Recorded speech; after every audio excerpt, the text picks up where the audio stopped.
Meu nome é irmão Christopher Divines Ormelo.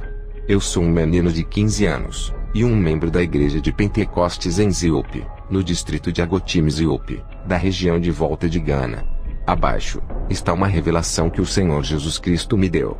Não foi um sonho nem uma visão, foi uma experiência fora do corpo. Na terça-feira, 22 de novembro de 2016, sentia-me terrivelmente cansado. Então eu fui dormir cedo às 7 da tarde. Antes de ir dormir, queria me juntar aos meus irmãos e minha avó para assistirmos a um filme. Mas devido ao cansaço, eu não pude. Quando entrei no quarto, acabei fazendo uma breve oração. Eu disse: por favor Deus, me proteja e me visite essa noite. Enquanto eu dormia, comecei a ouvir uma voz falando comigo por volta de meia-noite à 1 da manhã. O que eu estava ouvindo foi o seguinte: você vai morrer agora mesmo. Ao ouvir isso, o medo veio sobre mim, e eu comecei a pedir perdão dos meus pecados. Depois disso, eu estava tremendo seriamente na cama. O que eu percebi imediatamente foi que um vento forte e poderoso entrou na sala e soprou minha alma para fora do meu corpo, e eu pude ver meu corpo vazio deitado na cama. Eu também vi meu irmão Filemon adormecido na cama. Então o vento que soprou para fora minha alma me levou a uma terra nua. O lugar era sem grama, flores ou árvores. O que eu vi imediatamente foi uma mulher bonita e bela. Ela estava usando calça jeans com uma blusa top de cor laranja projetada de uma forma tal que parte dos seus seios ficavam expostos. Ela tinha o cabelo entrançado em cores diferentes. Ela também estava usando brincos com miçangas em seus pulsos, e estava ajoelhada no chão entre dois homens, um do lado direito e o outro do lado esquerdo, e atrás deles havia um poço muito profundo. A pessoa à sua esquerda era um homem gigante. Sua aparência da cabeça aos pés era muito temerosa e horrível. Na verdade, eu estava com muito medo de olhar o seu rosto. Ele estava usando um vestido reto com um lado vermelho e outro preto. E ele tinha um cabelo longo na cabeça, enquanto a pessoa à direita também era um homem gigante. Ele estava em um vestido branco reto, com uma bandeira dourada no peito, mas o seu rosto não foi mostrado para mim naquele momento. Então eu pude ver a distância onde eu estava, e onde eles estavam estava fechando. Era como se o foco de uma câmera fosse ampliado em um objeto. De repente, vi os dois homens brigando seriamente. Eles estavam envolvidos em uma disputa verbal sobre a alma da mulher. A mulher estava no meio deles, e chorava amargamente e incontrolavelmente. Eu nem sei a palavra correta para usar, para descrever como ela estava agindo. Então, eu pude ver que o homem do lado esquerdo com vestido preto questionava o do lado direito com vestido branco dizendo: o que você quer aqui?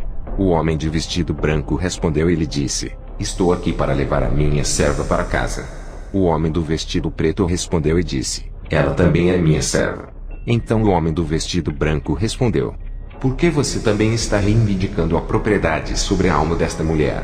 O homem de vestido preto também perguntou e disse: porque ela também é sua serva. O homem de vestido branco respondeu e lhe disse: ela me adora em santidade e justiça, e ela era uma serva fiel na terra. Em seguida, o de vestido preto respondeu e disse: ok, mas ela também é minha serva, porque ela está usando as minhas propriedades, que são os brincos, o colar, o trançado, as calças, as miçangas, as maquiagens, os batons, as pestanas, as unhas artificiais, a pintura de rosto, boca, dedos e unha dos pés, a mudança dos cabelos naturais, e todas essas coisas estão contra sua palavra. Ele então começou a citar algumas escrituras: 1 a João 2,15, Isaías 3, 18 a 24, 1 a Pedro 3, 1 a 4, 1 a Timóteo 2, 9 a 10, Gênesis 35, 1 a 5, Êxodo 33, 5, Deuteronômio 22, 5, Filipenses 3, 19. O homem de preto continuou dizendo: você disse em sua palavra que você não está satisfeito com seus servos que se vestem de maneira imodestamente em aparência externa, em vez de se vestirem interiormente em santidade. Então, por que você diz que esta senhora que se veste de maneira externa é sua serva? Então o homem de branco disse: é verdade que eu disse essas palavras, e não posso me negar como está escrito em 2 Timóteo 2,13. Depois que ele fez essa declaração, ele ficou sem palavras. Ele não podia dizer nada novamente. Neste momento, eu pude ver o rosto dele. Ele estava cheio de glória como descrito no livro de Apocalipse 1, 14 a 15. Foi nesse ponto que eu percebi que ele era o Senhor Jesus Cristo. Eu vi chorando como um bebê com fome, e ele estava olhando impotente para a alma daquela mulher que pedia misericórdia e dizia: tenha piedade de mim. Se eu soubesse. Eu pensava que não importava, porque o meu pastor costumava dizer: Deus não olha para a aparência, mas apenas o que está no coração. Por favor, tenha misericórdia de mim, Senhor. Naquele momento, ouvi uma voz alta dizendo: é tarde demais, minha filha, não há misericórdia aqui. Mas eu não sabia de onde vinha aquela voz. Eu vi que o homem do vestido branco estava prestes a abrir a boca e falar com a mulher, mas seu oponente com vestido preto rapidamente interrompeu e questionou a mulher dizendo: você sabe de onde vêm os acessórios e as joias que você usa? Mas a mulher não podia falar. Ele continuou, e citou ao homem vestido de branco dizendo: você é santo, e seus filhos também devem ser santos. 1 Pedro 1, 15 a 16. Ele continuou dizendo: e você nunca muda e nem mente, porque você é a palavra. Ele citou ao homem do vestido branco as seguintes escrituras: João 1, 1 a 4, João 1, 12 a 14, Números 23, 19, Hebreus 13, 8, Apocalipse 1, 8. Neste ponto, o homem do vestido branco se retirou um pouco, e seu oponente no vestido preto chamou dois demônios que eram criaturas monstruosas, e cujos rostos eram amedrontadores, e tinham caudas. Eles estavam na forma de uma besta. Eles saíram do poço profundo que estava por trás deles. Mas quando eles estavam se aproximando, eu me perguntava como eles podiam se mover rapidamente. Quando eles se aproximavam de nós, eles estavam apenas rindo alto e arrogantemente como bêbados. Com grandes lanças em suas mãos, eles vieram e levaram a senhora para o poço profundo e sem fundo, onde havia fogo e escuridão ao mesmo tempo. Neste ponto, comecei a sentir o calor que estava vindo do poço. Também ouvi os gritos de muitas pessoas no poço. Como eu estava chorando, eu vi o homem vestido de branco colocar o dedo indicador esquerdo em seu rosto, como um sinal de me dizer que: você viu? Você já viu o que está acontecendo aqui? Ele então falou comigo e disse: diga ao meu povo que eu venho, e derramei meu sangue para salvá-los de chegar a este lugar. O que eu mostrei para você foi o abismo. Diga que nenhuma mulher entrará no meu reino com um adorno em seu corpo, e nenhum deles entrará no meu reino com essas maldições e impurezas, conforme escrito em Deuteronômio 7, 25 a 26, porque eu não sou o Deus da impureza e da abominação, mas da santidade e da justiça. E esses apóstolos, profetas, evangelistas, pastores e professores, a quem dei os meus dons para cuidar da minha igreja, estão agora atrás de dinheiro e poderes. Eles estão todos corrompidos, e se eles não se arrependerem e vierem atrás de mim, eu vou usar qualquer um que me procurar para fazer o meu trabalho, e eu vou lançá-los no inferno se eles morrerem sem arrependimento.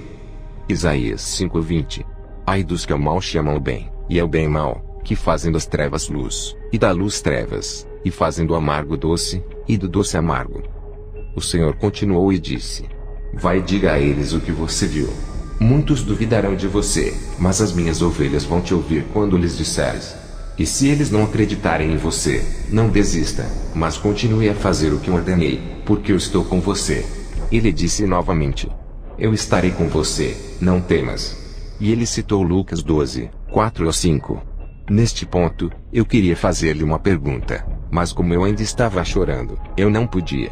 Eu também percebi que ele ainda queria me mostrar um outro lugar, mas por causa de quão alto eu estava chorando, chamando e implorando por misericórdia, ele então novamente disse: vai e diga ao meu povo o que você viu. Lembre-se do que eu disse. Eles devem fugir das maquiagens, anexos e joias, as mulheres que usam coisas de homens, e homens que também colocam coisas de mulheres. E se eles não fugirem disso, todos eles irão acabar no inferno. Se eles verdadeiramente me louvam dia e noite, me adoram com todas as suas vidas, deixam suas obras por minha causa e sofrem por minha causa, todos acabarão no inferno se não fizerem o que eu digo. Seu trabalho por mim será em vão, e se eles me amam e desejam chegar ao céu, devem obedecer e fazer o que eu lhes ordeno. Mas se eles querem ir ao inferno, eles devem continuar com seus caminhos de luxúria, e seguir o engano de Satanás e do mundo corrompido, pois seus caminhos parecem justos para eles, mas para mim, maus.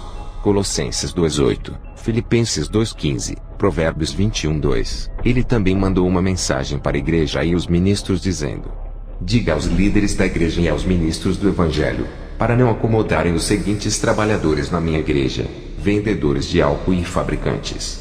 Diga-lhes que todos aqueles que fazem esse trabalho devem parar, porque estão fazendo o trabalho de Satanás vendendo álcool para o meu povo pecar. Se ninguém vendesse álcool, ele não pode tentar o meu povo a cair comprando-os para beber. Eu os responsabilizarei por trabalharem para Satanás, fazendo com que o meu povo peque. Nem todo o trabalho do meu povo me agrada. Eles devem parar de fazê-los. Se eles não pararem, eles são meus inimigos. Eles estão dificultando meu trabalho, e ninguém que esteja contra mim entrará no meu reino. Eles devem se arrepender e encontrar outro trabalho para fazer que me agrade, e eu os abençoarei. Ele também mandou uma mensagem aos barbeiros de cabelos que fazem cortes mundanos. Ele disse: diga-lhes para colocar um fim às barbearias de estilos de cabelos mundanos. Eles não devem barbear ninguém com esses estilos de cabelos mundanos, ou eu os responsabilizarei. Ele também falou aos cabeleireiros, trabalhadores de salão de beleza e aprendizes dizendo: diga-lhes para pôr fim a essa obra de Satanás que eles se empregaram para fazer para ele. Eles estão corrigindo coisas artificiais cheias de possessões demoníacas para minha glória. Eles devem parar de trabalhar para Satanás, porque qualquer um que está contra mim não pode se reunir comigo nem herdar o meu reino. Não estou satisfeito com esse trabalho. Eles devem procurar um trabalho diferente que me agrade, e eu os abençoarei. Ele também falou para os manicuristas e pedicuristas, maquiadores e terapeutas de beleza. Ele disse: diga aos meus povos, para aqueles que ajudam a Satanás a fazer o seu trabalho, como anexar unhas e pálpebras, pintar o rosto, as unhas dos pés, as pálpebras e a boca do meu povo, fazendo com que eles pequem, e eu os responsabilizarei. Se eles não estivessem envolvidos neste trabalho de empresa para Satanás, meu povo não seria tentado a usar essas coisas cheias de demônios.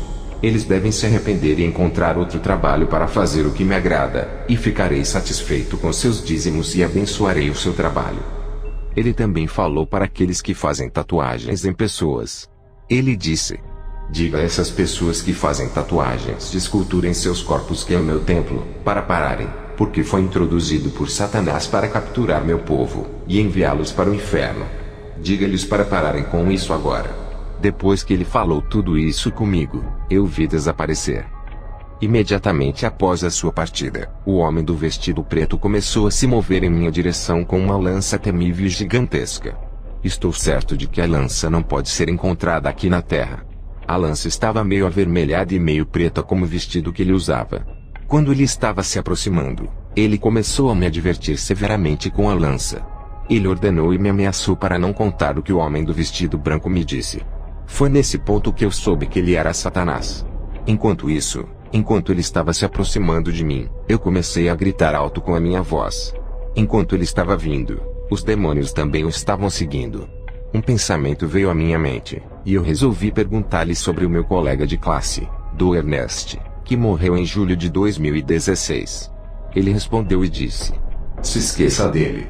Depois desse incidente, vi o homem com o vestido branco com uma coroa de ouro brilhante na cabeça como rei. E todas as pessoas diante dele se curvavam. Depois desta cena, um grande turbilhão de vento me levou de volta para onde meu corpo estava deitado, e entrei no corpo. Quando minha alma entrou na carne, eu despertei e abri meus olhos enquanto ainda estava na cama.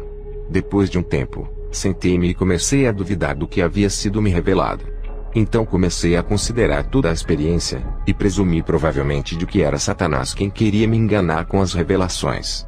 Enquanto eu refletia sobre esse pensamento, um poderoso vento soprou, e dele surgiu uma voz poderosa, autoritária e irritada que falou e disse: eu sou o Alfa e o Ômega, o princípio e o fim, diz o Senhor, que é, e que era, e que há de vir, o Todo-Poderoso. Apocalipse 1:8. Ele continuou e disse: não duvide de mim. Eu sou aquele que vive, e estava morto, e eis que estou vivo para sempre. Amém. E tenho as chaves do inferno e da morte. Apocalipse 1:18. Pouco depois de cerca de 3 horas da manhã, fui levado pelo mesmo turbilhão de vento pela segunda vez, para testemunhar a mesma experiência novamente. Quando voltei, estava sentindo calor intenso com cansaço durante toda a quarta-feira, no dia 23 de novembro de 2016. O Senhor Jesus Cristo me disse que a razão pela qual ele estava me dando esta mensagem era porque a sua igreja se esqueceu da verdadeira santidade e justiça, mas que agora estavam buscando a prosperidade e seus 10 mandamentos apenas. Ele continuou e disse: E sem santidade nenhum homem me verá. Eu não quero que eles permaneçam na escuridão porque eles vão perecer, mas eu quero que eles sempre se lembrem da santidade, veracidade e justiça, que são as únicas qualificações para herdar o céu.